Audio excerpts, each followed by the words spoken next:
You ever spent hours, no days, grinding through a game only to reach the end and think, wait, that's it? Well, yeah, we've all been there. So today we're diving into games that took us on an epic journey to slam the brakes with endings so disappointing, confusing, and downright insulting that it made us question every life decision. From cliffhangers that go nowhere, to endings that undo the entire story, to final cutscenes that feel like a slap in the face, these are the NES endings that left players yelling at their screen. I'm Professor Retro, trust me, grab your controller, take a deep breath, because this is gonna get rough. Because these are games with horrible endings.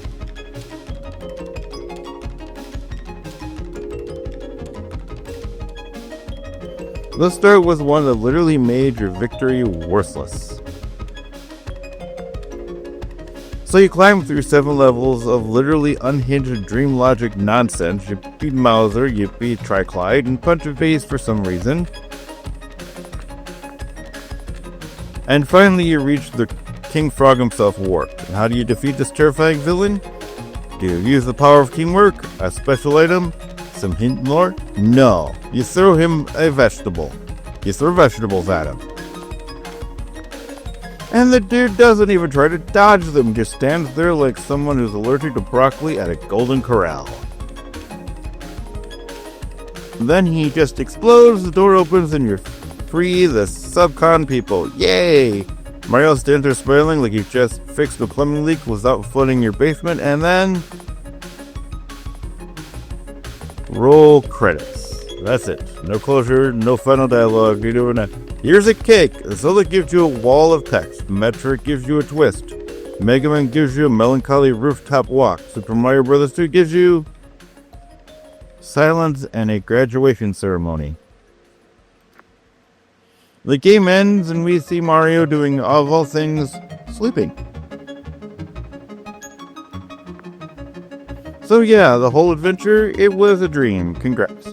Your victory doesn't matter, the world doesn't matter, the characters don't matter, and Ward was defeated in the dream world, which means he could wake up tomorrow and Mario's subconscious could decide he's made of marshmallow fluff or whatever.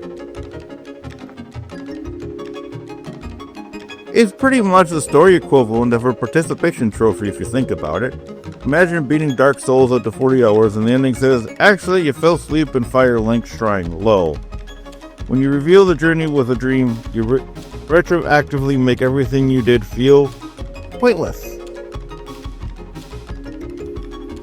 So why did Luigi jump like a helicopter? Well, because of dreams. Because your brain had expired marinara before bed. Look, I love Mario too. But the ending? Trash. Hot, steaming, Berto-Sios garbage. It literally shows Mario sleeping again, just in case you forgot the game invalidated itself.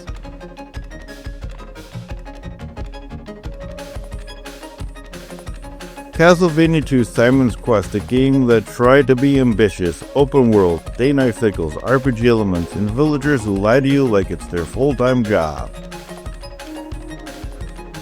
The plot's simple. Simon is cursed. Yes, you gather Dracula's body parts, resurrect Dracula, and then destroying him again to break the curse. Sounds epic until you realize your reward is determined by your in-game timer. Not skill, not finding secrets, not finding Dracula, nope, how fast you did it. Let's start with the so-called good end. Simon yields down to Dracula's grave, text box appears, and that's it. No fanfare, no thanks Simon, here's a sandwich. It looks less like you saved the world, and more like the world forgot to show up to the rap party. But the ending most kids got in the 80s, the bad ending. Simon dies. The hero drops dead because your timer was too slow. There isn't magic, there isn't emotional. This is Konami's basically saying, you didn't speedrun the game, get wrecked. And the middle ending. Simon survives, but Dracula's curse still lingers, so even when you win, you actually don't win. It's the ending equivalent of a shrug. So here's the real problem here. Castlevania 2's ending doesn't reward effort. It rewards an invisible number on an invisible clock, and nothing in the game hints at that time matters. You can learn it after wasting an entire weekend and getting your hopes destroyed by a text scroll that would disappoint even a fortune cookie.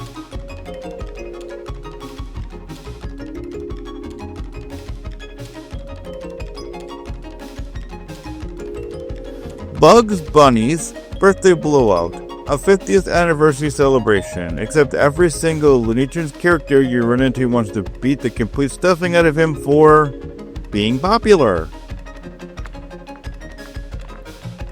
It's a Hollywood fueled by pure cartoon jealousy. You expect a big party scene, a classic Looney Tunes punchline, something that rewards the journey. Instead, you get a short, stiff cutscene where Bugs Bunny walks into what looks like the world's most awkward birthday party. Everyone's suddenly friendly, like the last hour of attempted murder never even happened. Surprise! Bugs, ignore everything we just did to you and happy birthday. Then boom, roll, credits. No resolution, no humor, the story just evaporates. Bugs should have cracked a joke or roasted everybody for trying to take him out. Instead, we get an emotional depth of a blank greeting card.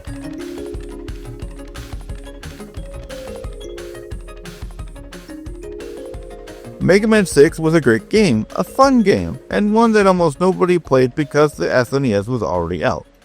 But even if you made it to the end of the ending, it kinda sucks. The game opens up with a robot tournament, which is goofy but whatever. Then Mr. X hijacks the whole thing. But here's the problem. We all know who Mr. X is. It's obviously Wily. Obviously he's wearing sunglasses and a beard like he's trying to avoid the paparazzi. But come on, we all know it's Wily in a way. The game treats this like some big dramatic twist. The reveal is supposed to hit like, oh no, it was Dr. Wily all along, but instead it hits like, yeah, and after you beat his final form, there's no emotional payoff, no cool cutscene. Mega Man 4 had the collapsing fortress to escape. Mega Man 5 had emotional stakes. Mega Man 6, Mega Man walks, Wily goes to jail, roll credits, and that's it. And don't get me started on how Wily gets arrested. This is the grand finale of the NES era. Instead of a rocket escape or a giant skull-shaped anything, Wily literally surrenders like you get caught shoplifting at a Walmart. The man has escaped like 10 times, and this is the moment he gives up. Sure, Capcom, sure, it was Mega Man's big NES send-off, and instead of going out with a bang, it's just a fizzle.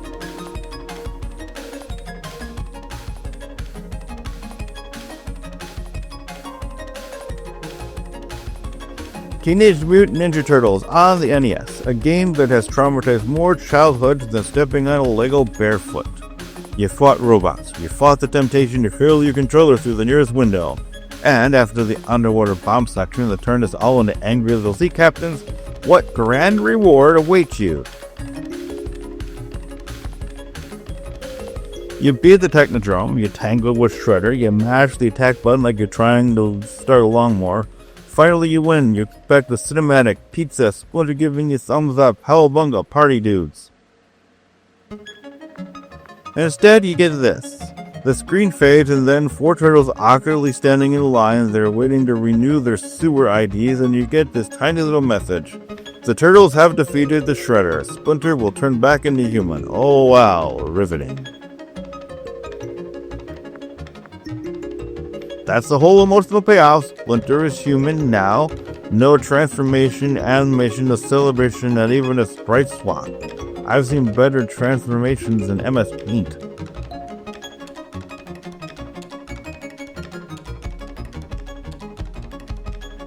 Super Mario Bros. 3, an absolute masterpiece, a legend, a childhood-defining moment. But its ending, it kinda sucks. You battle through 8 massive worlds, suffer through the ice worlds, stare into the abyss of World 8's tank convoys, you fight Bowser, you win. This is it. The ending of Super Mario Bros. 3. And what do you get? A letter from the princess who says, "Thank you, but our princess is another castle." Just kidding. Ha ha ha. Bye bye.